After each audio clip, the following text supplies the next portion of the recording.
Hello বন্ধুরা, আমাদের SD TV চ্যানেলে আপনাদের স্বাগতম। আমি দীপিকা চলে এসেছি আপনাদের জন্য তোমাদের রানী সিরিয়ালের আপডেট নিয়ে। দুর্জয় গাড়ি করে যাচ্ছে, তখনই তার একটা ইম্পর্টেন্ট মিটিং এর জন্য তাকে ফোন করা হয়।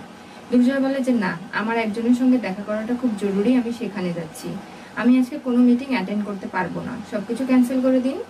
তখনই গাড়িতে বসে বসে সেই কার্ডটা দেখতে শুরু করে, যেখানে লেখা আছে যে সন্ধ্যে 7টার সময় সেই ক্যাফেতে যাওয়ার জন্য, আর ক্যাফের নাম সহ উল্লেখ করা আছে সবকিছু। সেটা দেখে আর দুর্জয় খুব রানীর প্রতি আবেগপ্রবণ হয়ে পড়ে। এদিকে রানী সাজগোজ করছে, তার সাজুগুজু দেখেই তার বান্ধবী বলে, কি ব্যাপার, আজকে নিশ্চয়ই দুর্জয় স্যার শুনলাম পাশের রুমে নেই, তুমিও সাজুগুজু করে বের হচ্ছ রানী, দুজনে মিলে কি ডেটে যাচ্ছ নাকি? তেমন কিছুই না। তাহলে কি? আমি জানি না, উনি আমাকে ডেকেছেন তাই দেখা করতে যাচ্ছি, কথা বলতে যাচ্ছি, যা কিছু হবে আমি এসে শালিনী তোমাকে সবটা বলবো। এখন এগুলো আমি কিছুই জানি না, তো আমি কি বলবো বল? ঠিক আছে, আমি তাহলে এবারকার মধ্যে ছেড়ে দিচ্ছি, তোদের সবকিছু প্যাচাপ হয়ে যাক, তোরা ঠিকঠাক ঘর সংসার কর, এটাই তো চাই। রানী এরপরে বলে, আমি আসি, কার্ডটা সঙ্গে করে নিয়ে যায়। রানী হাসি মুখ নিয়ে নিজের ঘর থেকে বেরিয়ে পড়ে। এদিকে ক্যাফেতে যে গুন্ডা রানীকে শেষ করার পরিকল্পনা করছে, বারবার রানীর ওপর অ্যাটাক করছে, সে ওখানে বসে ক্যাফেতে খাবার খাচ্ছিল। হঠাৎ সে দুর্জয় সেনগুপ্তকে দেখতে পায়। এরপরে দুর্জয় এসে একটা টেবিলে বসে, তারপরে রানীকে দেখতে পায়। তার সে আর সেখানে না থেকে সাইডে চলে যায়, সেখানে গিয়ে ফোন করে কাউকে একটা, বলে যে এখানে দুর্জয় এবং রানী দুজনে একসঙ্গে একটা ক্যাফেতে এসেছে দেখা করতে, আর এখানে অ্যাটাক করতেই হবে, কোনোভাবেই রানীকে আর ছেড়ে দেওয়া যাবে না।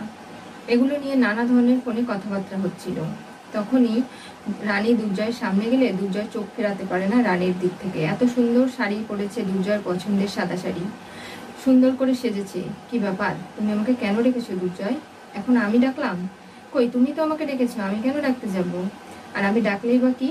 তুমি তো আমাকে সহ্য করতে পারো না রানী, তাহলে আমি ডাকলেই তুমি সেজে গুজে শাড়ি পরে চলে আসবে? ঠিক আছে, তুমি যখন ডাকোনি তাহলে আমি চলে যাই। এই যে একটা কার্ড তুমি আমাকে লিখে পাঠিয়েছিলে, এরকম কার্ড তো আমাকেও দেওয়া হয়েছিল, গাড়িতে পড়ে আছে, এখন এনে দেখাবো? তার মানে এসব কে করলো? আমিও এখানে থাকতে চাই না, তুমি যখন আমাকে ডাকোইনি রানী, তাহলে এখানে থেকে সময় নষ্ট করে লাভ কি?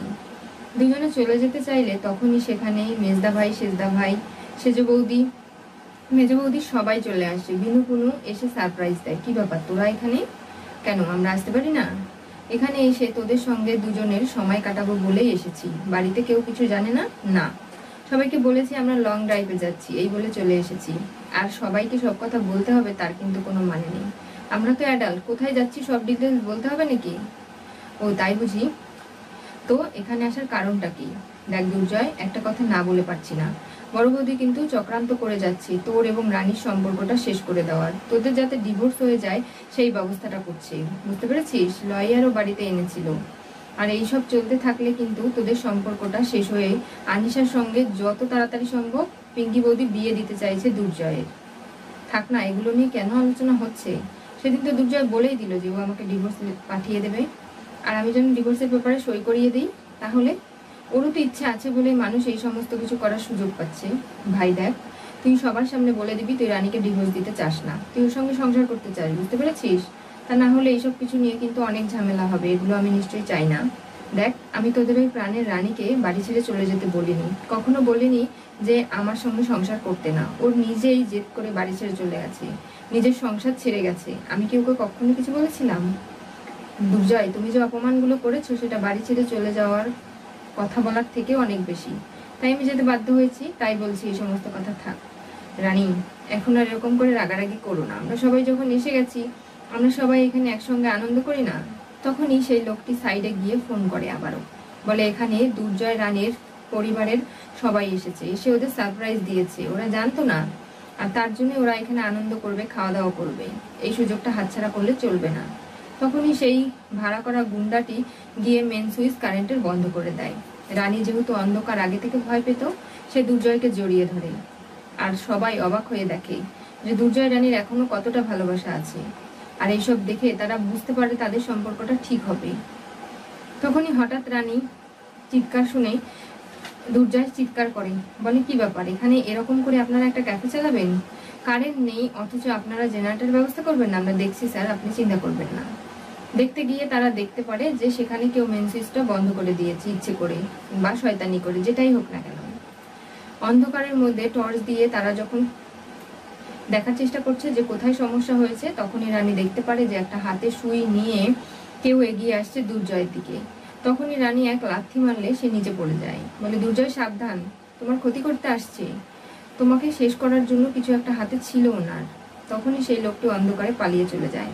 এরপরে মেন সুইচ দেওয়া হয়, কারেন্ট চলে আসে। সবাই দেখে যে অন্ধকারে কেউ একটা পালিয়ে গেছে, তবে মুখটা ঠিক করে দেখতে পারে না। রানী বলে, দেখো দুর্জয়, তোমার উপর অ্যাটাক করা হয়েছে, তুমি কয়েকটা নার্সিং হোমের সিও, তোমার উপর এরকম অ্যাটাক হতেই পারে। কেউ হয়তো চায় না তোমার অপোনিয়ন পার্টি যে তুমি এই বর্ধমানে একটা নিজের নামের নার্সিং হোম খোলো, যেখানে তোমার সঙ্গে ওরা কম্পিটিশন করতে পেরে উঠছে না, তাই হয়তো তোমার ক্ষতি করে দিতে চায়। ওনার হাতে কিছু একটা ছিল, বিশ্বাস করো মেজদা ভাই, আমি দেখেছি সেটা অন্ধকারে লাইটের আলোতে। তখনই নিচে তাকিয়ে দেখতে পারে যে একটা সুই পড়ে আছে। দুর্জয় সেটা ধরতে যায়। রানী বলে, না, ওটাতে পয়জনাস কিছু থাকতে পারে, তুমি ধরো না। রুমাল দিয়ে সেটাকে নিজের ব্যাগে রেখে দেয় আর বলে, এটা ল্যাবে টেস্ট করাতে পাঠাবো, চিন্তা করো না তুমি। রানী, এইসব কিছু আবার তোমার জন্য হচ্ছে না তো? তার মানে তুমি নবচেতনা হয়ে অনেক মানুষকে শাস্তি দিয়েছো, অনেক মানুষ তোমার ওপর ক্ষিপ্ত, যারা শাস্তি পেয়েছে তোমার কারণে। এসব কি বলছো? হ্যাঁ, হয়তো বা এমনটাও তো হতে পারে যে তাদের মধ্যে কেউ একজন তোমার ক্ষতি করবে বলে এখানে এসেছিল, তোমার পিছু নিচ্ছে। তা না হলে কার কি শত্রুতা তোমার সঙ্গে থাকবে বলো তো? আর দেখো, তুমি রানী দেবরায় এখন ডাক্তার হয়েছে, কিন্তু আগের পরিচয়টা ভুলে গেলে তো চলবে না। তা না হলে তোমার ফেসও আসে পয়জনাস কিছু পাওয়া গেছে, এই সুইটার মধ্যেও পয়জনাস কিছু রয়েছে, বুঝতে পারছো বিষয়টা? অ্যাটাকটা তোমার উপর হয়েছে। এসব কি বলছে রানী? আমি তো কিছু বুঝতে পারছি না। দেখ দেবু, তুই একদম শক্ত করে রিতমদার হাত ধরে থাক। এই অন্ধকারে এত বেশি কথা বলার দরকার নেই, পড়ে টরে গেলে কি হবে? যে বলছে সে যেন নিজেও সাবধানে থাকে, তা না হলে তার পড়ে গিয়ে কোনো ক্ষতি হতে পারে।